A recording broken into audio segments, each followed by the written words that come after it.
les terreaux et les maîtres, ils ont pensé, quand ils vont envoyer le ministre de la Défense malien, Sadio Kamara, au repos éternel, les coups allaient marcher ou les plans allaient fonctionner. C'était quoi donc les plans qui avaient mis en place? Ils auront essayé de manipuler ou d'acheter le fait Sadio Kamara. Il n'a pas accepté. Donc, ils ont essayé d'acheter l'adjoint ou lui qui était, ou ceux qu'ils ont pensé qu'il est trop proche. Après Sadio, il tirait le ministre de la Défense. Ils ont essayé de l'acheter. C'est ce qui les a poussés à envoyer Sadio Kamara au repos éternel, en espérant que les plans auraient 100% fonctionné. Et le général Assimi Goïta a détruit tous les plans. Et comment donc le général Assimi Goïta a détruit les plans? Vous savez, si quelqu'un rêve d'avoir quelque chose, ou il espère d'avoir quelque chose, en comptant sur quelqu'un, dès l'instant A n'est pas là, il pense que non, le B qu'il compte, le B va remplacer le A. Et une fois que le A n'est pas là, automatiquement, un nouveau A surgit.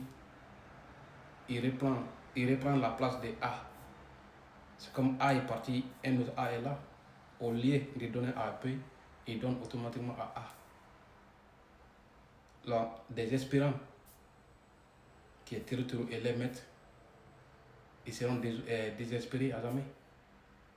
Parce qu'ils n'avaient pas vu cette plan, qu'il y avait un autre A, ou deuxième A.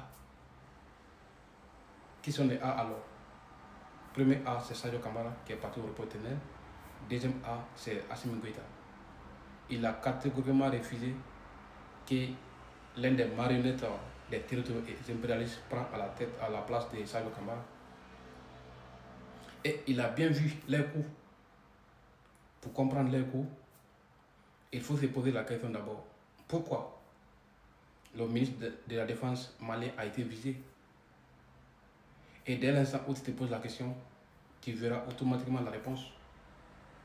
Et c'est même question que non, le général Assimi Goïta s'est posé, il a vu la réponse.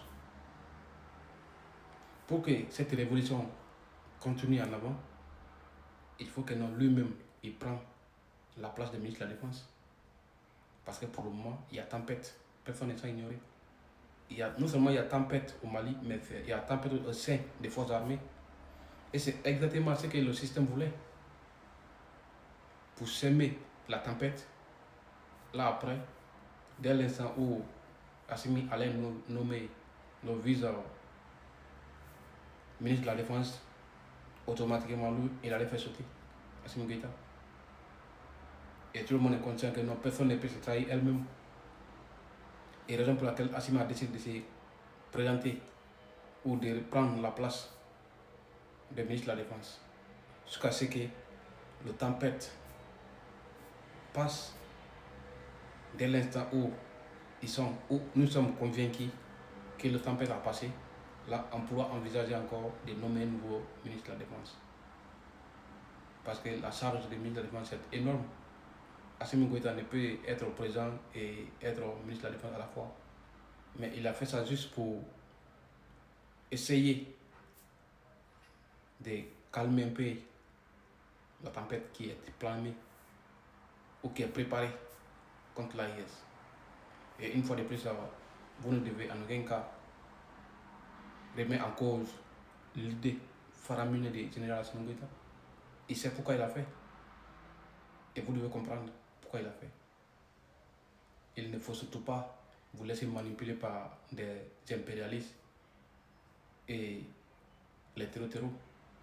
Ils vont commencer tout à l'heure à critiquer le général Assimi Goïta en disant tout simplement que pourquoi lui, il est président et puis il est ministre de la Défense. Où il ne fait pas confiance aux armées. C'est une manière de semer la zizanie entre le général Assimi Goïta et l'armée. Pour mettre dans leur tête que non, il ne fait plus confiance. Et pourtant, ce n'est pas le cas.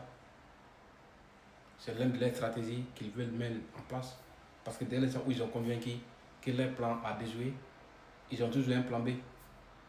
Et le plan B, c'est coûte que coûte pour que l'armée soit divisée. Et dès l'instant où l'armée est divisée, ils peuvent rentrer. Donc il ne faut surtout pas leur donner ce privilège pour qu'ils puissent rentrer. Bien sûr, en venant, ils vont se faire passer comme ils sont des bons samaritains en essayant de négocier ou ils sont aux côtés de vous et voilà. Et pourtant, ce n'est pas le cas. Personne ne s'est ignoré qu'ils sont là pour voler nos ressources minières. Et dès l'instant où le général Assimi Goïta et le capitaine Ibrahim Traoré et le général Abdourahmane Tiani ont refusé qu'ils volent nos différentes ressources, voilà, ils ont tous les problèmes. C'est à nous de comprendre que les dirigeants de l'AIS, ils sont là pour nous. Mais les impérialistes ne sont pas là pour nous. Et dès l'instant où on comprend ça, on ne peut se permettre qu'on soit manipulé par des impérialistes. Alors, donnez-moi votre idée en commentaire. Surtout, n'oubliez pas de vous abonner, liker et partager.